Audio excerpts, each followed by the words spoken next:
He was a witness of Jesus' miracle. Do you know what his name?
Standing in the model church that built in the beginning of 20th century on top of the ancient house where the miracle happened, where Jesus changed the water into wine. That's why you can see a lot of vessels and jars to commemorate the miracle, because we know that Jesus changed the water into wine while the water was inside the jar. Okay, the statue that when we enter to that church, the main church, the church, it's called Saint John, because Saint John is the only gospel who speaks about these miracles. When we go down underneath the church, we're going to be able to see one of the jars, which may be from stone, covered by a glass, which is still, this is the only jar that still exists in this area. Which we believe this is one of the 6 jars where Jesus did the miracle in it, okay? The moment we go down, you can see even the level of the house, how it looks like.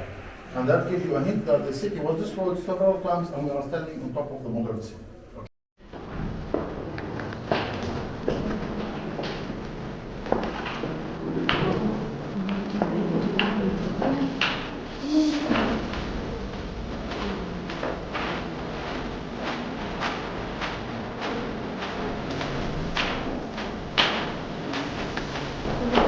Careful. You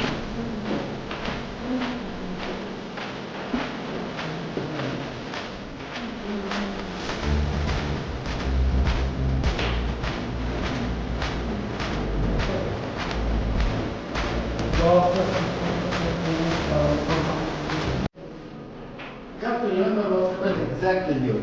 Jesus obeyed his mom. Okay? Jesus blessed the wedding. And Jesus started his ministry. The beginning of the Jesus ministry was here. This was his first miracle. First of all, he obeyed his mom, and he started his miracle, first miracle obeying his mom, by blessing the wedding. Okay? So in this case, can I have your phone, please? Open the camera, please. So, one of the unique things that you can see here when you go into this area, take a picture. It's a heart. Yeah. Heart shape. The jar has the shape of a heart. Wow. Okay? We take it from a special orientation, a heart, which means closer to the left hand.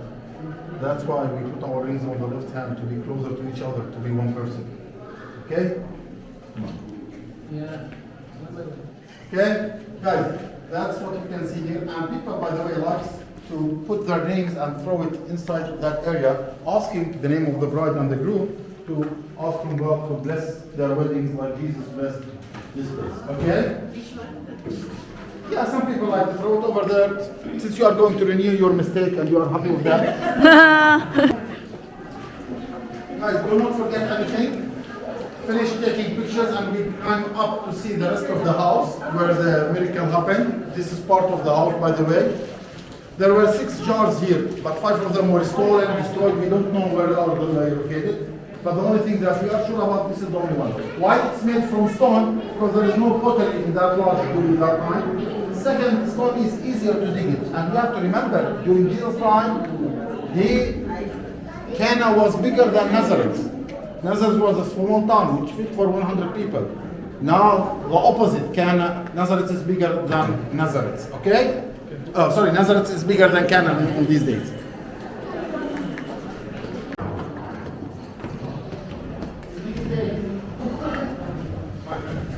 These days, when you want to travel from Cana to Nazareth, driving takes you about 30 minutes. That time, it's supposed to be at least 3 to 4 hours walking. So probably, and we are sure 100%, since the wedding was in the evening, Jesus came here with his mom, and they said the Bible was part of his relatives, those who had the wedding. So he might sleep in this area. But it's not easy to go in the evening to celebrate and coming back. You need the day, first of all, you need to light a torch while you are walking. You are using the donkey as a travel from one place to another. Since you are not a military man, you are not a soldier, that time the regular people use the donkey.